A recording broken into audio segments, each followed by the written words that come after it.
Hello, Jim Pittman here to share the video of my very first flight, which was November 19th, 1991. Before showing you the video, I just want to explain a few things while you enjoy these old 35mm photos that I found. This was indeed my first flight. As far as I know, I never went on an airliner when I was a little kid or a baby or anything. And this was a gift from my dad for my 16th birthday. And I had been flying radio-controlled airplanes since I was 10 or 11. It was no secret that I was in love with aviation, but never had really considered becoming a pilot myself. So this is really the day things changed for me, and I got to fly for the first time. The airplane is known as a Challenger 2, and these days we call it a light sport aircraft. Back then it was an ultralight, or because it was a two-seater, I believe it was technically an experimental airplane. But you can learn more about the plane at challenger.ca. Apparently they're made up in Canada. And I want to emphasize that this is not a normal introductory flight lesson.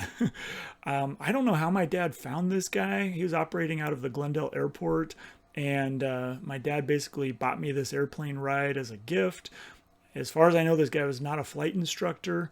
As you're going to see, most of the flight was very low level, where we were dodging trees and power lines.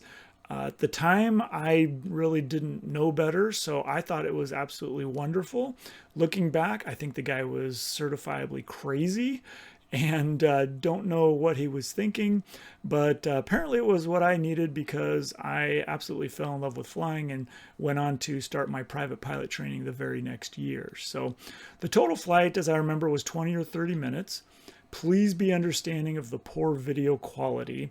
Again, it was 1991. Just to put that in perspective, that's like 16 years before the first iPhone was released. So, these days it's common to have recordings from cockpit video, but not in 1991. Not only was I using a VHS camcorder, but it was one of those early models that had the separate case for the VHS tape. So I actually had this big bag down between my feet, and then I was trying to hold the camcorder in this open cockpit with the wind blowing, and just, yeah, you got the idea. So please be understanding of the video. I don't remember the exact brand or model of the camera. These are just a couple of images that I found online to help illustrate.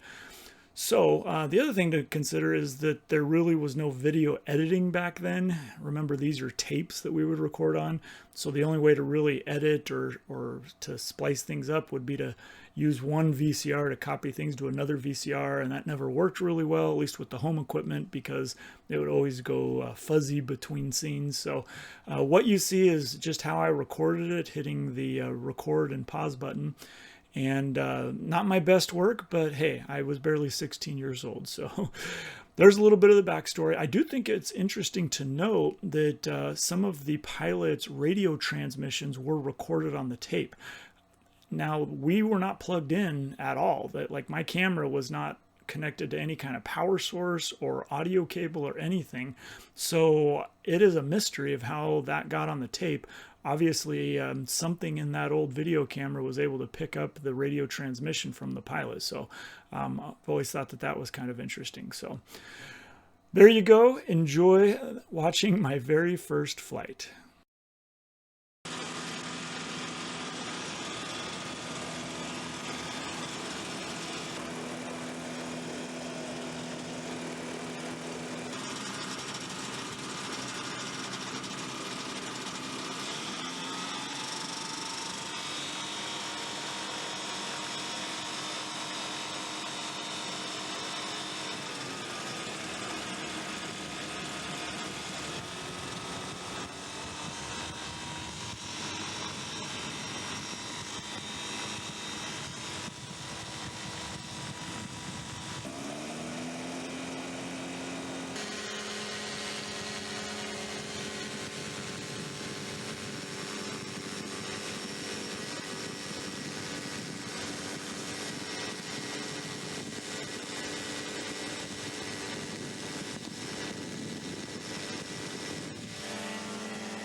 Hotel Tower, Holmville, KBV 316.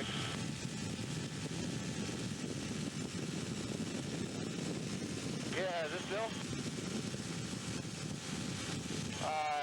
We're inbound over the river bottom at Indian School Road, low level, about 50 feet AGL. We want to do a couple of revolutions out here in the river bottom before we land if we could.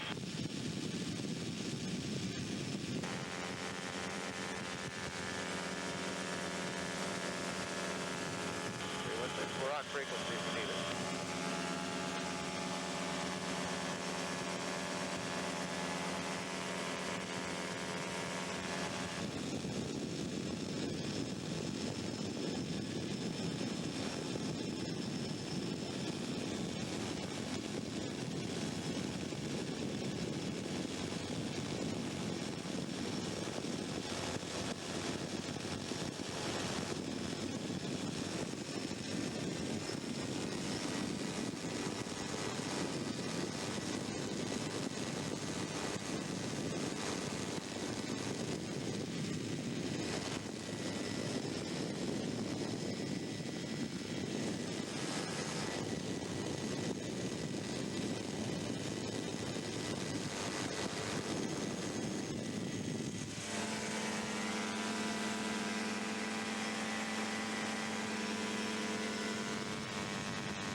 Southeast.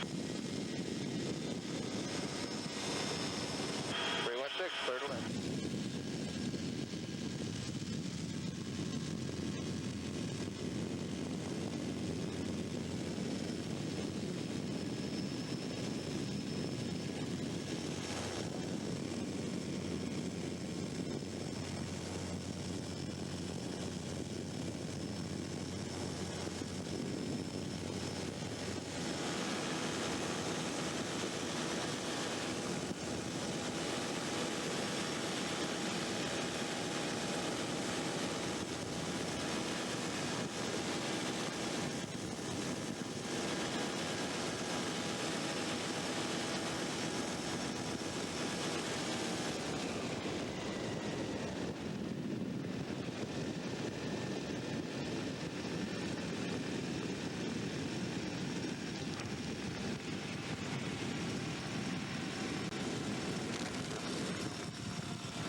That was awesome.